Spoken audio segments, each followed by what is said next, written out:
What's going on, everybody? It's your buddy, it's your pal Spaz Phoenix, the YWC Reality Check, here with a late edition of your new weekend tradition. It's time to talk about TNA and AAA, and it's a banger because we have to sort of work in a pay-per-view along the way as well. Not much happened on Impact, so we're going to talk about No Surrender. We're going to talk about this week's edition of AAA leading towards Rey de Reyes, which is in a couple of weeks. No Surrender was this past Friday. Going to get AAA out of the way first this time around, even though it's not good chronologically, because it was a good show, moving some stuff around, not anything too spectacular, no qualifying matches for the Rey de Reyes tournament this week, but La Parka, who's already qualified for the Rey de Reyes tournament, had a exhibition match with Jack Cartwheel. Jack Cartwheel's a lot of fun. La Parka is clearly the focus right now going into the Rey de Reyes tournament. Him and El Grande Americano Original are the only ones qualified so far. We got some more matches coming up in the next couple of weeks. They did have a chance to talk about which Americano is the real Americano, which Americano is the most popular Americano, and as I say, the chemistry between JBL, Rey Mysterio, and Corey Graves on commentary is getting better and better and better. The way things are edited with translations and subtitles and stuff like that for the English-speaking audience like myself continues to get better and better and better on AAA. The only thing that was funny later on was you had the tag team title Triple Threat, where the Psycho Clown and Pagano came down to be on commentary, which we would normally hear, but we didn't because they were obviously on commentary with the Spanish commentary team. It's not that big of a deal, really, realistically speaking. Like, as I say, Cartwheel's a lot of fun. I don't know that they're doing anything with him at the moment. It's kind of like Shawn Legacy on NXT. He's there, they put him in, he's good, but what are we doing with him right now? La Parka, as I say, has already qualified for the Rey de Reyes tournament. He's in there. Americano Original is in there, and we got two more qualifiers to go. The Rey de Reyes show is already looking great. We're going to do a preview for that when it comes around. We're going to do a pay-per-view day hangout when they come around as well. Those of you who joined me for the No Surrender pay-per-view day hangout, it was a lot of fun. It was sort of a double feature with SmackDown. We're going to keep doing those. You guys seem to like them, so I'm going to keep doing them as long as you like them. We had a ladies trios match. It was Las Toxicas taking on Fabi Apache and two ladies that I've never seen before, in Adelicious and Jessie Jackson. They spent a lot of time on commentary. It seems like this one was particularly a showcase for Jessie Jackson, who is a young standout from the UK. JBL went out of his way to point out that she was trained by Ricky Saints, or not Ricky Saints, Johnny Saints. I don't know who Ricky Saints is over in NXT. Johnny Saint over in the UK. She came in here and she busted ass in this match. Las Toxicas got the win. It makes sense. I mean, what's her name? Flamer still has the Reina de Reyes Women's Championship. I'm sure she's going to drop that to Lola Vice at some point. But Las Toxicas as a trio, La Hydra, Lady Maravella, and Flamer are a pretty fun team. They're kind of bitchy in the way they present themselves in a good way. Masked Ladies Trio is a really cool aesthetic. Obviously, they're going against a thrown-together team with Fabi Apache, Adelicious, and Jessie Jackson. But the dominant female faction wins against three individuals. Jackson got a cool bit of time to show up and show off and show out, kind of like TJP did a couple of weeks ago when he won the contender match there. We got a motorcycle promo in the back in the parking lot area, so they haven't learned any lessons from NXT where everything bad happens in the parking lot. Santos Escobar, he's mocking all the faces in AAA. He talks about how this place isn't the way I remember it. These people need to prove to me that they need to be here. I'm going to be the judge, jury, and executioner. And he's got a really cool line here, because he was Phantasma at one point before he unmasked and became Santos Escobar. So the closing out line before he has his individual call out to El Hijo de Dr. Wagner Jr. for the Latin American Championship, which is probably going to happen at Rey de Reyes. He got the line in there of, "I'm not the guy I used to be, I'm his ghost." Nice neat little thing.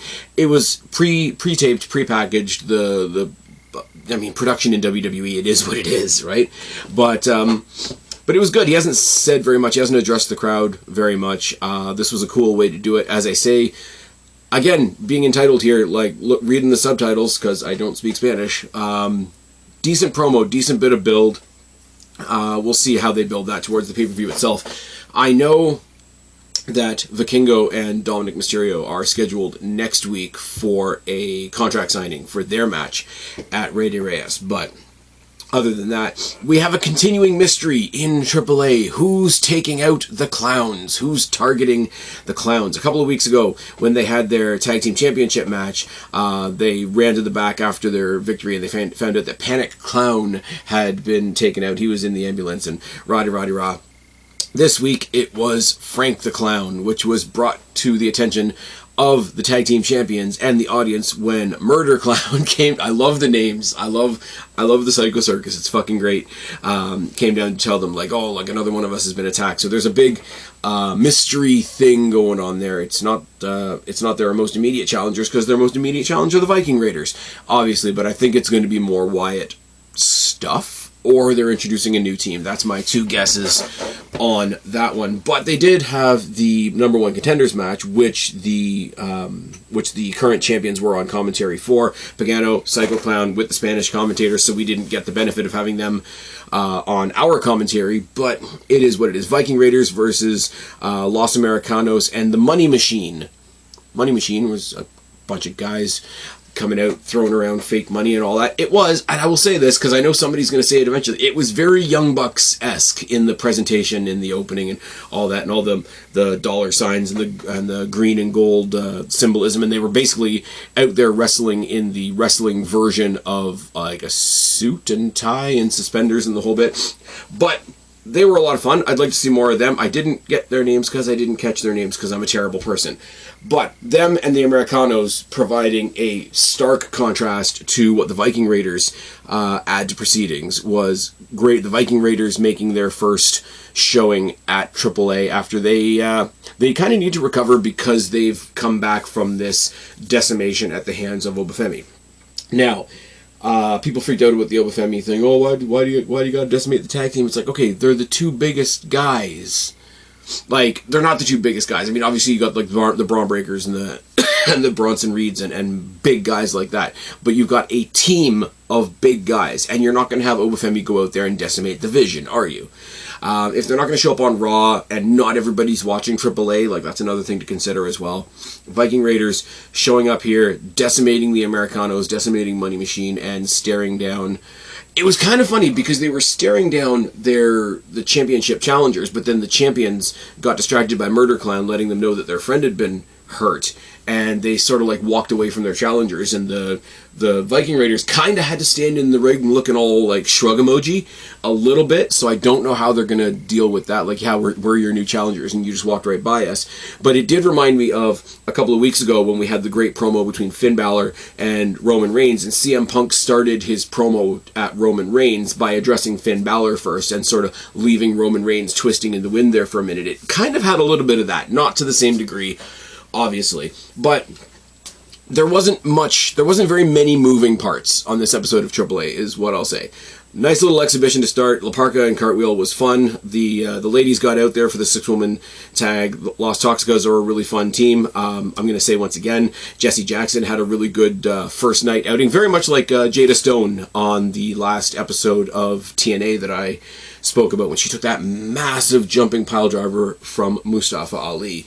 Santos is building towards his title match with El Hijo de Dr. Wagner Jr., which will be a lot of fun. And we got a mystery with the clowns. It's fine, don't worry about it. Right now, Rey de Reyes, what we have announced is El Hijo de Dr. Wagner Jr. taking on Santos Escobar for the Latin American Championship. La Parka versus El Grande Americano Original. Versus two more TBD. Okay, for the Reina de Reinas Championship, and then Dominic Mysterio taking on El Hijo del Vikingo for the Mega Championship. I like that. Mega makes it sound like something from Power Rangers. I'm not going to lie. There's a little bit of Power Rangers vibes with AAA right now. They're handing out swords. They're coming out in the elegant costumes and stuff like that. There's a Mega Championship. There's different weapons of different sorts. There's there's a version of somebody and there's a mini version of somebody. I don't really know what I'm saying right now. Let's switch gears before I put my foot in my mouth and talk about TNA and the No Surrender pay-per-view. Now, it did go in, as we said, as was seen, as was foretold by myself and Jake going into this, like, okay, they could do some cool stuff here, but also it's a Friday pay-per-view. Let's look at it through the lens of a Friday pay-per-view. So it didn't set the world on fire entirely, didn't expect it to entirely, but a lot was accomplished on this show. We opened up, I didn't catch the pre-show. I know Sinner and Saint beat a couple of other teams in a triple threat match. Sinner and Saint are a great tag team. I just didn't happen to catch the pre-show. My bad. We started off No Surrender with a women's battle royal. Not really any surprises, not really any crossovers from NXT or anything like that. So nothing to pop anybody. Pop for me was the fact that Rosemary was in it. Rosemary we haven't seen in a long time, despite the fact that they've been on all over their social media celebrating her 10 years with the company, which is a big deal. I'm wondering why she wasn't at least involved in the AMC Impact, Thursday Night Impact debut. Hopefully nothing's wrong personally. We don't want to delve into those types of scenarios because it's not our place to do so.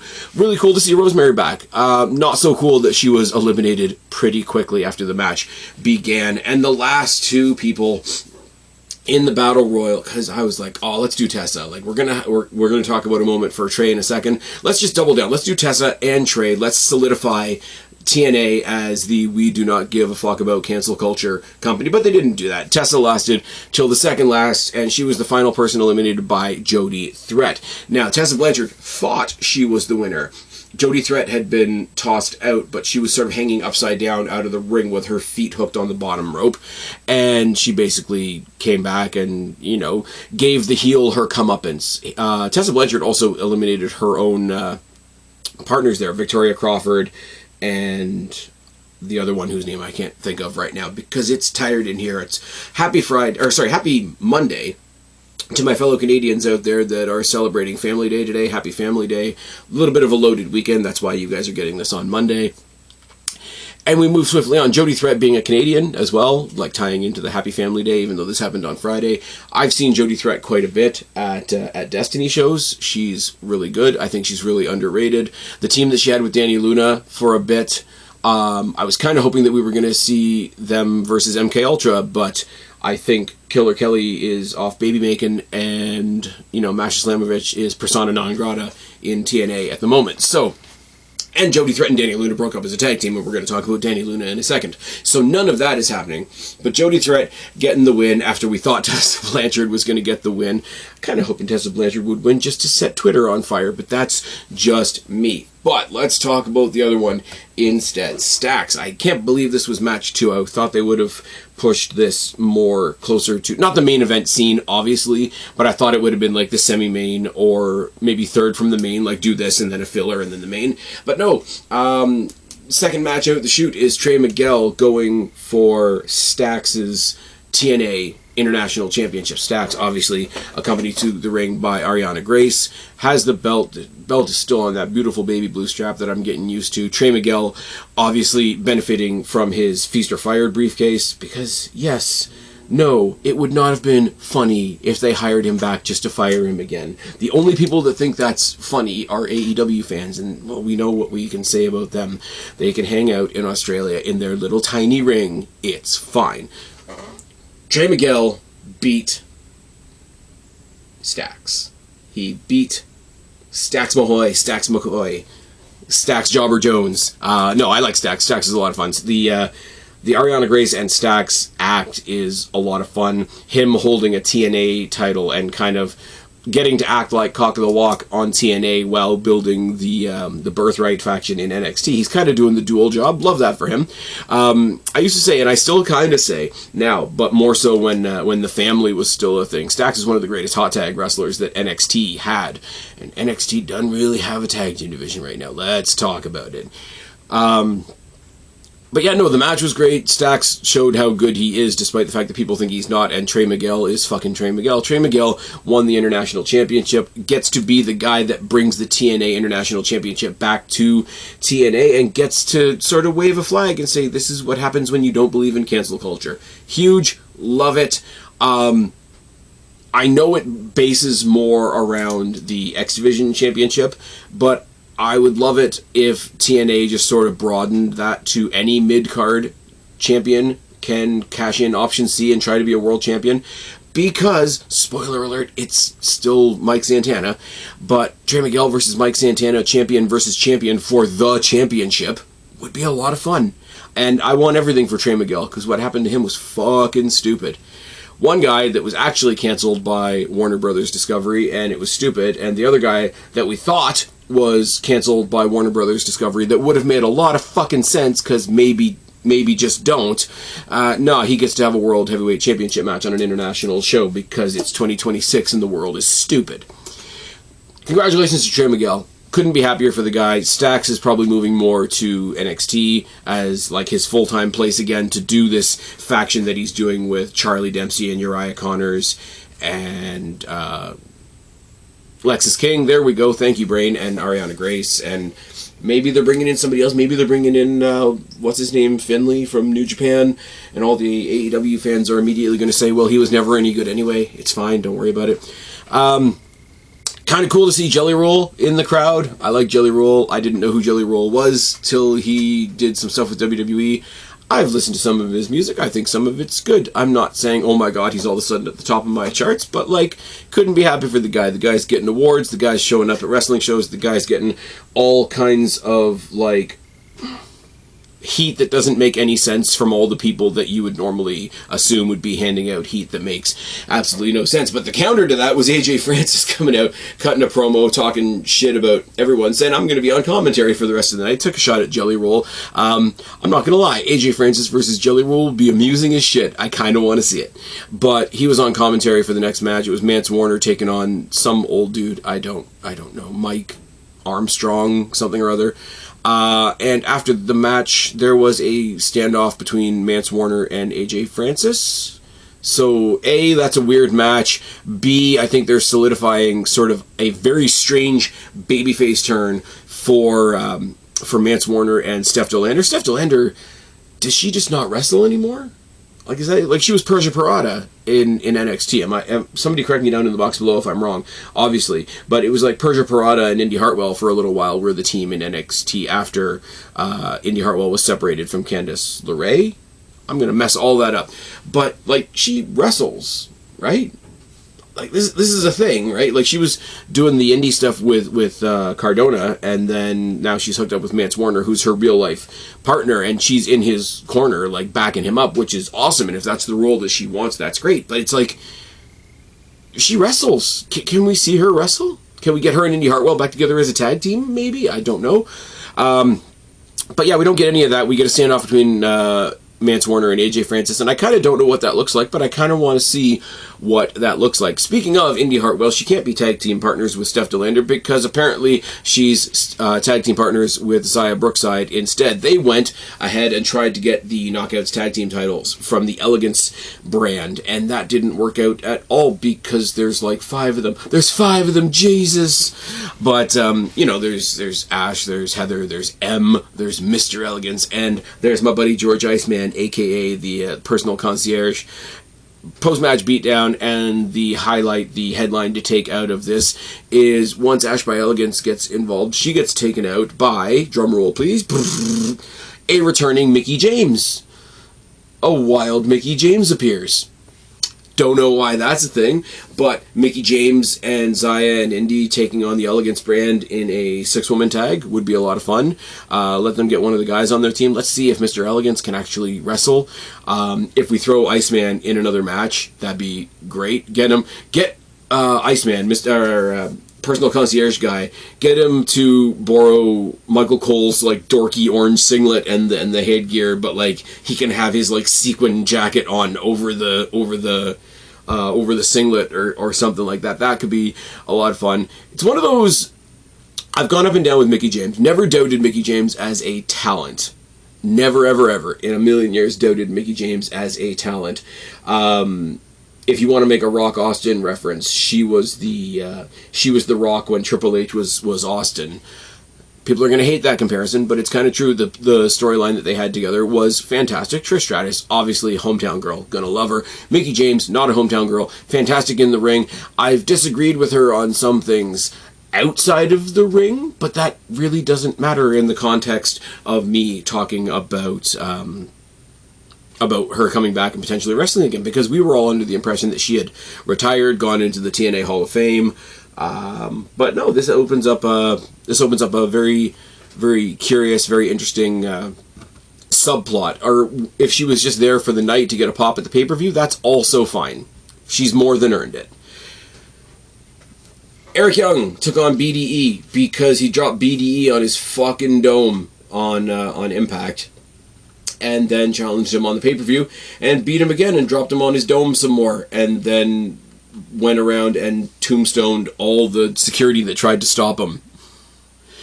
Eric Young's doing a thing. He keeps telling us the cleanse is coming and whatever. Now, thinking a little outside the box, what this does for me is it's very odd what they did with the Feast or Fired briefcases, the way who got what, because Eric Young, who's, I hate to say it this way, but far outgrown the X Division division, the X Division division, because I can speak, I swear, he's got the X Division championship shot, or the X Division title shot, which means at some point we're getting Eric Young versus Leon Slater, which is weird. But if he's feuding with BDE still, I think after they move Leon Slater up the card, your next big name for the X Division, like sort of the hood ornament, the gold standard for the X Division going forward, will be a BDE. Which is fantastic, because as somebody that came up, like, the reaction of him, like, being the social media guy, the YouTuber guy, whatever, that's come into wrestling, versus some other ones that are hated for somewhat legitimate and somewhat not legitimate reasons, is fantastic. The fact that he comes down with a phone in his hand, just like streaming his entrance and doing some cool stuff, and even though he's now a wrestler, he's still doing interviews with other wrestlers. It's a feel-good bit, but if you throw him in the X Division, he's a, what do you want to say, like a first ballot X Division champion. Throw him in the next Ultimate X. If the rumors are true that they're going to do Ultimate X at WrestleMania, have BDE be one of the guys that represents TNA in that match on that WrestleMania stage, because I think he'd be fantastic. Obviously, he'd be in there with guys like Leon Slater as well, who also deserves that spot. But be that as it may, Leon Slater's got to move up eventually, sooner or later, probably sooner than later, and you need somebody that he can hand that X Division mantle to. BDE, great guy for that. Stax didn't come home with a belt, so we got to bring another belt home to the new family. Ariana Grace defeats Lei Ying Lee for the Women's Knockouts TNA Championship. TNA Knockouts World Champion. There we go. Thank you, brain. The match kind of started off weird because they wrestled for a little bit, and then Deathmatch Danny Luna, or Darkside Danny Luna, or whatever they're calling her, comes back. Now, very, very cool to see on a real-life perspective, because Danny Luna and Leon Slater both were having visa issues. They were stuck over in the UK, and, you know, Leon Slater got to perform on SmackDown, which was a lot of fun, but Danny Luna isn't necessarily as known to the WWE audience as a Leon Slater is, so that didn't necessarily happen. Oh, well, they kept him in the UK because SmackDown wanted to take him from TNA. No, he was dealing with stuff, and so was Danny Luna. Don't worry about it. It's fine. But yeah, Danny Luna has beef with Lei Ying Lee. Obviously, they wanted to fight because she was supposed to have a title match at the last pay-per-view. Rah. Ariana Grace gets the win, gets to walk out with the championship, and all the appropriate people out there just pitching a fit. And I get it to a certain degree. I've seen Ariana Grace wrestle, and she's not 5 stars in the Tokyo Dome, brother, but she's way better than anybody gives her credit for. But she's also way better than any TV show has let her be, because both NXT and TNA have used her heavily as a gimmick rather than a wrestler. So it's one of those ones where I can't really blame the fans for saying, oh my god, they put the belt on her, because it's like, yeah, you haven't seen her really wrestle. But then I turn around and say, okay, well, if you haven't seen her really wrestle, then yeah, you're going to say, why did they give her the belt? It's strange. She gets to go be the champion. She won with a Cobra because she stole the Cobra from Santino on Thursday on Impact. That's a little bit cheesy, but the idea of a heel using the Cobra when it's such a babyface association with Santino Marella is something that they could play with if they want to. Danny Luna came out, though, I want to say this, came out on the ramp to make a distraction. She sort of went, "Ha, I'm here," and then fucked off. That was it. Like, there was no big beatdown, there was no brawl, there was no stopping of the match, whatever the case may be. But Ariana Grace has the belt. So, quietly, a very newsworthy Friday night pay-per-view so far. Now, going into the main event, they made an additional announcement to clarify some things, because they were pushing this idea. Santana has no friends, because Nick Nemeth has the Call Your Shot gauntlet, Eddie Edwards has the briefcase, Eddie Edwards also has the new system behind him. Leon Slater is Santana's partner, but always has the option of using option C. So the announcement that was made by Daria Ray, and I love the fact that it's become a running gag on multiple people's channels, including our friends over at the Wrestling for Life, is the "when you get nausea, heartburn, indigestion, upset stomach, Daria Ray." That's not nice at all. I really like Sonya Deville, Daria Baronato, whatever name she chooses to go by. I think she's fantastic, and in the real world, she's been put through a hell of a lot. But a funny pun is a funny pun is a funny pun, right? Right? There we go. So, anyways, she came out to make the announcement that yes, this is the tag team match main event. If Nick Nemeth decides to cash in his Call Your Shot gauntlet, if Eddie Edwards decides to cash in his briefcase, if Leon Slater decides to execute option C, at that point the tag match would be thrown out and the main event of the night would be a singles match for the World Championship.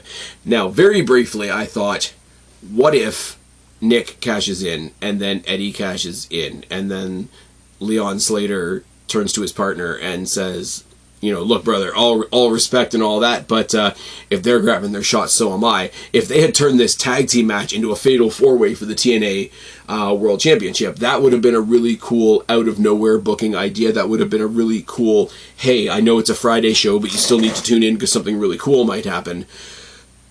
None of that happened. They presented us with all kinds of cool options. Is Eddie going to try the briefcase? Is Nick going to try to cash in the trophy? Is Leon going to cash in option C, which would have opened up the X Division nice and wide for a guy like BDE that I just mentioned?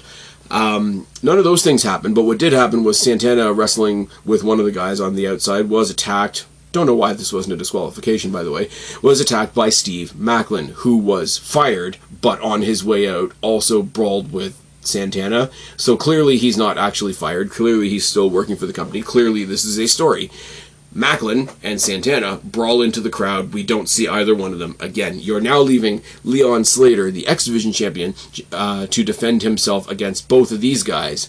Now, the funny thing about that is you've removed the champion now from the proceedings, so all this could be a world championship opportunity possibilities went out the window. So now you've just got Leon Slater, the X Division champion, in a really, really fucked 2-on-1 match, but with the system out there as well. It's like a 5-on-1 match until Moose comes out. Moose, who had been excommunicated from the system, just came out and wiped the floor with everybody in the system. He's going to fight the system going forward. It's going to be fantastic. He's got Alicia Edwards by his side, which is a really fun dynamic that they're going to play with. 99% sure that it's going to be a hoax, and she's going to turn on him and rejoin her group again with her husband and her husband's, new partners, Brian Myers, Bear Bronson, and Cedric Alexander.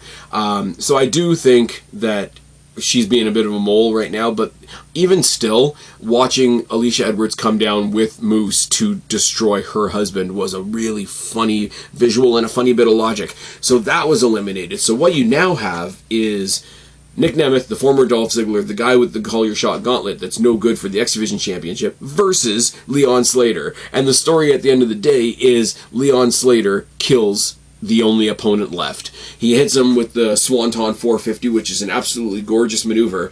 And even though you've got all these stories going on, even though you've got all these people chasing the world title, even though you've got Santana with the world title, even though you've got Steve Macklin, who was fired and just fucked up the main event, the guy standing with his head held high, the guy standing with his belt still raised over his head, is Leon Slater. No offense to Mike Santana, and I mean, like, I really do mean this, because I really do like Mike Santana, and selfishly, I hope he gets scooped up by NXT/WWE eventually. So no offense to him whatsoever. Leon Slater is the main character of TNA right now. Like, you know how, like, Mud Show fans will swear on a stack that Blue Sky Cowboy is their main character, even though he's not the champion, even though he's gonna be their champion again, because the number one contenders for the belts right now are the Young Bucks and Hangman Page. Gee, how did that happen? They all know what Tony Khan tastes like. It's fine, don't worry about it. Santana's the world champion, but the X Division Championship is the signature title of Total Nonstop Action Wrestling. So you've got Leon Slater, who's not only over as hell, not only coming up against all these odds, not only showing his worth among all these main event guys, he's the only guy left standing at the end of the pay-per-view. The main character of TNA right now is Leon Slater, and I couldn't be happier for the guy. Now, when that comes around, there has to be like a champion there has to be a champion of champions match at some point, because Santana versus Slater versus Trey Miguel is a match I want to see. Put all the belts on the line. I don't give a fuck. It's a lot of fun. So, as I say, whereas AAA had a sort of by the numbers, let's just get some people on screen and get some people some exposure and give some people some exhibition time, and did sort of firm up some stories, gave Santos some promo time. Los Toxicas got out there to be the cool heel faction that they are. La Parka got to do La Parka things, and the Viking Raiders are now in AAA. On the other side of the coin, kind of an unfair comparison, TNA just got through a Friday night show where Rosemary's back.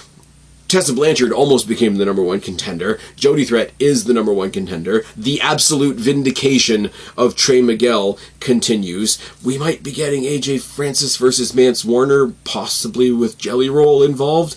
That's interesting. Mickie James showed up. That's a thing. BDE is awesome. Ariana Grace has taken the Knockouts Championship back to NXT, and in a world title scenario, the X Division champion, Leon Slater, is the one that gets to stand tall. Great Friday night for TNA. As I say, pretty competent, like, world-building episode for AAA. Let me know what you guys think. I know this is going out a day late. This is probably going to go out before Monday Night Raw, so it's a different time. I'll try to get it back to Sundays by next weekend, but, you know, sometimes the world gets in the way. One more time, I am going to say, especially to my friends up here in Canada, Happy Family Day. I know we've got some pretty terrible stuff happening up here right now in the real world, so let's not talk about the real world. Let's keep it to wrestling. Subscribe up there, talk down there, start a conversation, keep all these conversations going. Don't be a stranger. I'll talk to each and every last one of you later, but for right now, I am Ty. Bye, guys.